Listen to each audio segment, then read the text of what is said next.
आज की ताजा खबरों की अपडेट में बात करेंगे देश भर की तमाम बड़ी और काम की खबरों के साथ ही सरकार की ओर से आज लिए गए कुछ महत्वपूर्ण फैसलों जारी किए गए कुछ नए नियमों की।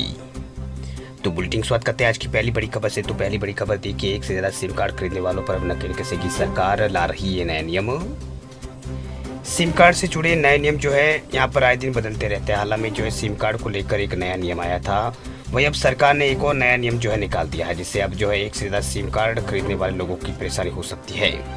वही इस नियम को सरकार द्वारा ऑनलाइन फ्रॉड को रोकने के लिए लाया गया है। दरअसल टेलीकॉम विभाग ने प्राइवेट कंपनियों को, यहाँ पर जो प्राइवेट कंपनियां जो है उनके ऊपर रोक लगाते हुए कहा कि अब प्राइवेट कंपनियां 100 से ज़्यादा सिम कार्ड नहीं खरीद सकते हैं। वही एक बार में ये कंपनियां ज़्यादा से ज़्यादा 100 सिम कार्ड ही यहाँ पर खरीद पाएगी।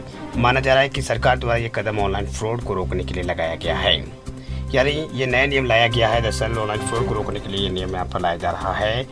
वही इस नियम के तहत किसी भी कंपनी को 100 से ज़्यादा सिम कार्ड चाहिए तो उसे जो है पहले रिक्वेस्ट करनी होगी। वही इस नए नियम के मुताबिक अगर किसी को बल्क या फिर ज़्यादा सिम कार्ड चाहिए तो उसे 100 सिम कार्ड एक ही बार में जारी किए जाएंगे। वैसे ज़्यादा सिम लेने के लिए उन्हें अगले दिन जो है एक बार फिर से नंबर लगाना होगा। साथ ही सिम कार्ड को, यहाँ पर जो सिम कार्ड जो है उसको पूरी जानकारी प्राप्त करने के बाद ही दिया जाएगा। इसमें एमडी के साथ यूजर्स का भी जो है ई वेरिफिकेशन जो है वो कराना होगा। साथ ही फोटो सहित जांच कराने के बाद ही नए सिम कार्ड इशू किए जाएंगे। आपकी जानकारी के लिए आपको बता दें कि इस नए नियम से पहले जो है प्राइवेट कंपनियों पर भी जो है, यहाँ पर प्राइवेट कंपनियों पर कोई रोक नहीं थी, वे जितनी चाहे उतनी सिम कार्ड खरीद सकती थी। लेकिन अब ऐसा नहीं होगा। प्राइवेट कंपनियों पर 100 से 10 सिम कार्ड के अलावा कर्मचारी खुद ही सिम का जो वेरिफिकेशन करेंगे। साथ ही वेरिफिकेशन होने के बाद ही सिम कार्ड इस्तेमाल करने लायक जो है वो होगा। तो सिम कार्ड को लेकर नया नियम सरकार लेकर आ गई है। बात हम करते हैं अगली खबर की। तो 1 सितंबर से लागू हो रहा है ट्रैफिक का ये नया नियम। बाइक और स्कूटर चलाने वाले हो जाए सावधान। अगर आप भी बाइक या फिर स्कूटर चलाते हैं तो खबर आपके लिए है। दरअसल 1 सितंबर से नया ट्रैफिक नियम लागू होने जा रहा है। दरअसल मोटर व्हीकल एक्ट के तहत टू व्हीलर पर पीछे बैठने वालों को हेलमेट जो है पहना अनिवार्य है, लेकिन देश के अधिकांश हिस्सों में जो है इसका पालन नहीं हो रहा है। पीछे बैठने वालों से दूर खुद टू व्हीलर चलाने वाले के ऊपर भी जो है यहाँ पर हेलमेट नहीं होता है। दरअसल आंध्र प्रदेश के बड़े शहर विशाखापट्टनम में एक नया नियम लागू होने जा रहा है। इस नए नियम के मुताबिक अब टू व्हीलर चलाते समय पीछे बैठने वाले व्यक्ति को भी जो है अब हेलमेट पहनना उसके लिए जो है वो अनिवार्य होगा, यानी हेलमेट लगाना अनिवार्य होगा। दरअसल हाईकोर्ट के आदेश के बाद अब विशाखापट्टनम में 1 सितंबर से बाइक और स्कूटर के पीछे बैठने वाली सवारी को भी जो है अब हेलमेट पहनना ही होगा।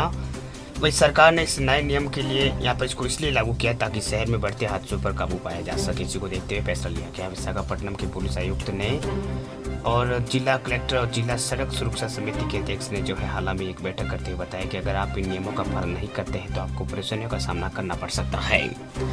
दरअसल विशाखापट्टनम पुलिस के मुताबिक अगर कोई नियम का पालन नहीं करता तो उसको 1035 रुपये का चालान उसका काटा जाएगा। इतना ही नहीं, नियम तोड़ने वालों का लाइसेंस भी 3 महीनों के लिए सस्पेंड किया जा सकता है। हेलमेट की क्वालिटी को लेकर भी जो है हिदायत दी गई। केवल ISI मार्क हेलमेट ही जो है लोगों को पहनना होगा। अगर कोई खराब क्वालिटी का हेलमेट अगर पहनेगा तो उसके ऊपर जो है वो एक्शन लिया जाएगा।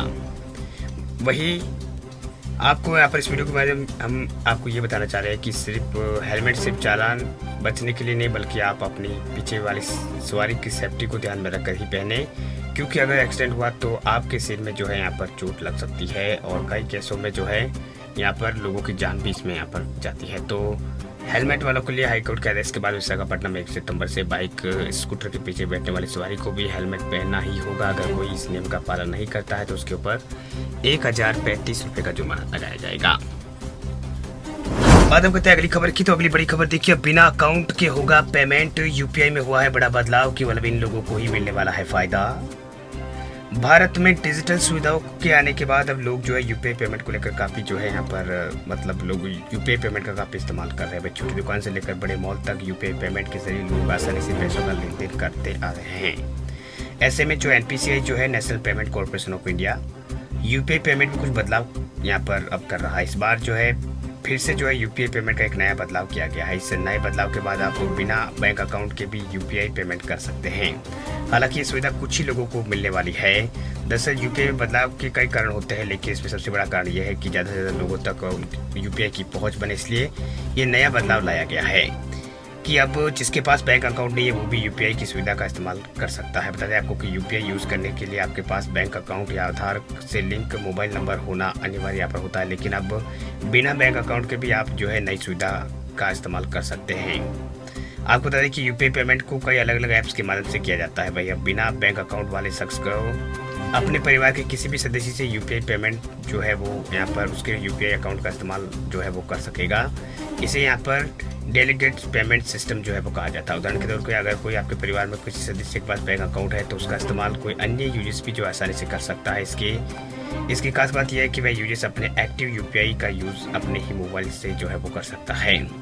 वही आपकी जानकारी के लिए आपको बता दें कि ये सुविधा सिर्फ सेविंग अकाउंट धारकों के लिए ही यहाँ पर ये दी जा रही है।